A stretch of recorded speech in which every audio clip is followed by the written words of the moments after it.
Reports suggest that Pakistan has lowered its threshold for nuclear use against India. Pakistan has never officially published a precise nuclear threshold. But some experts say, if India captured a large portion of Pakistani territory that threatened the state's survival, Pakistan may consider the use of nuclear weapons as a last resort. Small, localized incursions were generally not considered enough. But now, it has lowered than before. The reason is simple. Pakistan saw itself in a position last year that it didn't predict. It always thought nuclear weapons would stop India from taking any large to medium-scale military actions. It hopes lowering the threshold would deter India from taking similar action, such as Operation Sindoor. But let me tell you, lowering the threshold may not automatically deter India.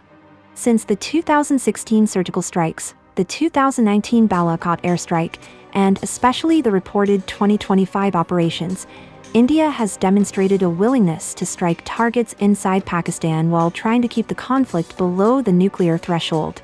The assumption is that Pakistan is unlikely to use nuclear weapons in response to limited conventional attacks. But we can see the pattern more clearly. Each time, the operations are getting bigger, and Pakistan's nuclear response was only rhetoric. Deterrence depends on whether the opponent believes you would actually carry out the threat. If a country repeatedly signals a low nuclear threshold but does not act when conventional strikes occur, the opponent may begin to discount future warnings. India has expanded capabilities intended to achieve military objectives without immediately threatening Pakistan's survival, such as long-range precision missiles, standoff air-launched weapons, better intelligence, surveillance and reconnaissance, and integrated air defense and missile defense systems.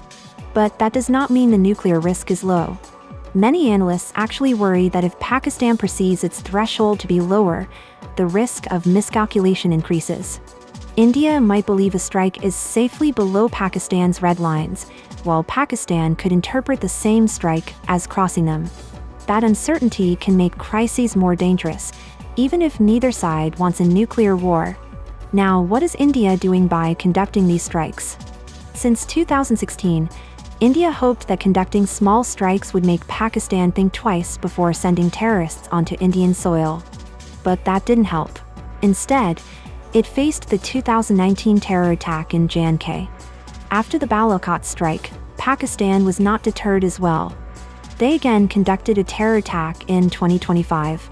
But this time, the attacks conducted by India were much larger.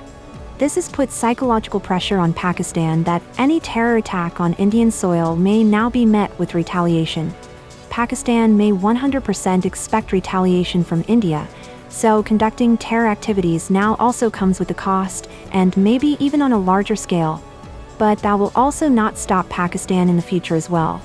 So, if India's objective is to reduce or eventually stop future cross-border terrorism, then it must continue its current strategy, but in a far more aggressive manner. It must aggressively reinforce the message that every major terrorist attack will be met with a strong military response. The objective is to raise the cost of supporting or allowing cross-border terrorism to a level where Pakistan is forced to think twice before taking such risks. India must also aggressively strengthen prevention through better intelligence gathering, enhanced border security, and deeper counterterrorism cooperation with trusted partners such as Israel. The goal is to detect and stop terrorist plots before they can be carried out. Diplomatic and economic pressure must become more aggressive as well. India should continue building international support, push for tougher sanctions on terrorist organizations and their financiers, and, where possible, encourage greater diplomatic and economic pressure on Pakistan if it fails to act against such groups.